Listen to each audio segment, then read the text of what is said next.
I was born into a Christian home to parents who modeled for me a genuine Christianity, a genuine faith. It wasn't perfect, but it was real. And I've loved Jesus for as long as I can remember. As early as I began to read and write, I began to read and study the Bible, and I recognized something in it that was real and true. As a young girl, my mom would take us down to Skid Row in Los Angeles, and we would work the soup lines at the Fred Jordan Mission on weekends. And I got to see the power of God working in people's lives. I saw the lives of drug addicts and prostitutes become radically transformed by the gospel. And the Christians that I knew were people who sacrificed their own comfort to love and serve those whom society had abandoned.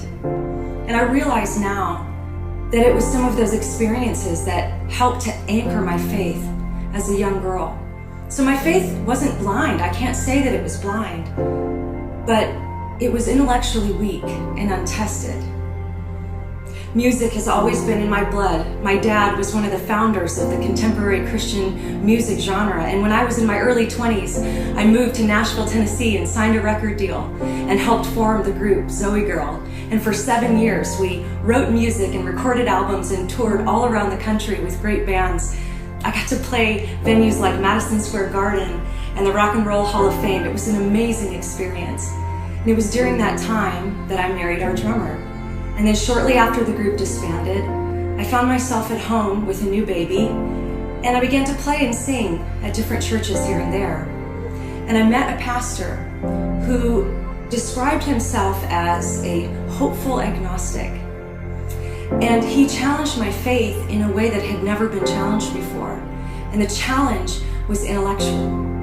And virtually everything that I had ever believed about God and Jesus, and especially the Bible, was picked apart and deconstructed with what at the time I thought were flawless intellectual arguments. And he did it better than any atheist I'd ever met. See, growing up, I met a lot of atheists. I expected atheists to not believe. But when it was a pastor that I respected and had come to trust that was making some of these same claims, it shook me to my core, because I realized in those moments that I didn't know how to defend what I believed.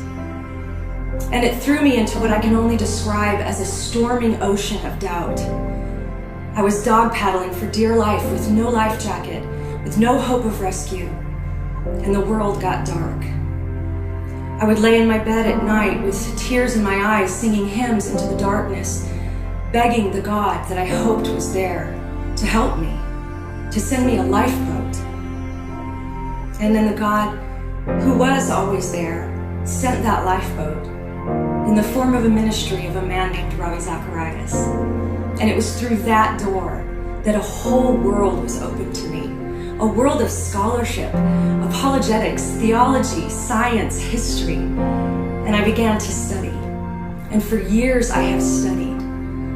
And I have become not just experientially and emotionally convinced, but also now intellectually convinced that the historic claims of Christianity are true, and that the Bible is left standing tall amidst a rubble of accusation.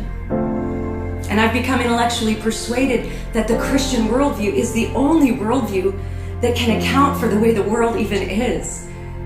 So whoever you are, seeker, doubting Christian, convinced Christian who realizes that our beliefs are under intellectual attack like never before, it's my prayer that this website will be a lifeboat for you.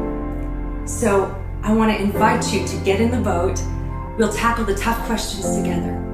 And by God's grace, we will reach the shore.